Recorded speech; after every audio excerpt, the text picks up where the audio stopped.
Good evening, first of all, Pranesh. Good evening to my fellow panelists and especially to my good friend Lokesh Jindal. Pranesh, there is something called pre-India and post-India. India being I.N.D.A.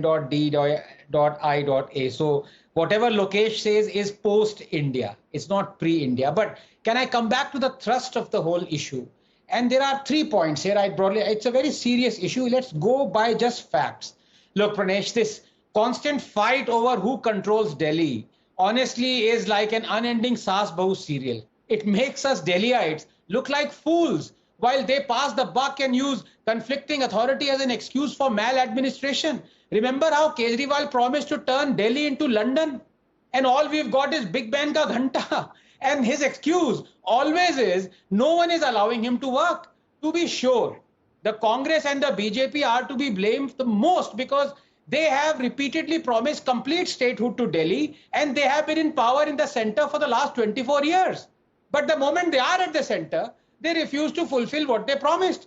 Delhiites actually thought the 2018 Supreme Court judgment that said LG had no independent decision-making powers and was bound to follow the aid and advice of the Council of Ministers on all matters except police, public order and land would have made everything clear. But it didn't.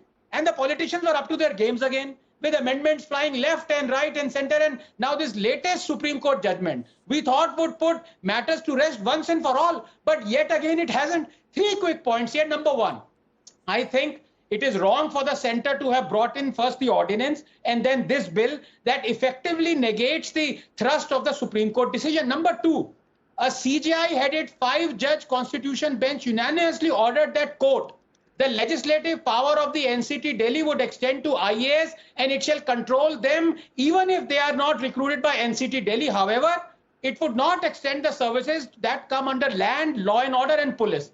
LG shall be bound by the decision of NCT Delhi over services apart from land, police and law and order, unquote.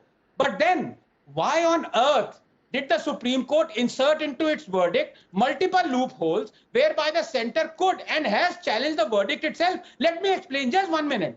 Read paras 78 to 86 along with 164 and it is amply clear that the center can, through legislation, remove services from Delhi's legislative and executive domain. And the cherry on the top is para 95, quote, however, if Parliament enacts a law granting executive power on any subject which is within the domain of NCTD, the executive power of LG shall be modified to the extent as provided in the law.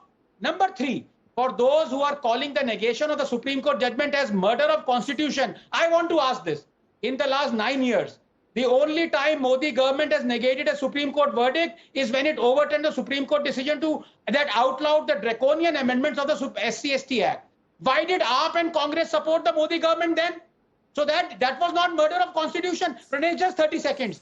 Every last one of these politicians is a hypocrite. The Congress and the BJP for promoting total statehood to Delhi and then taking a U-turn, and AAP for voting for the overturning of a Supreme Court verdict by the Modi government just because they wanted to placate a vote bank.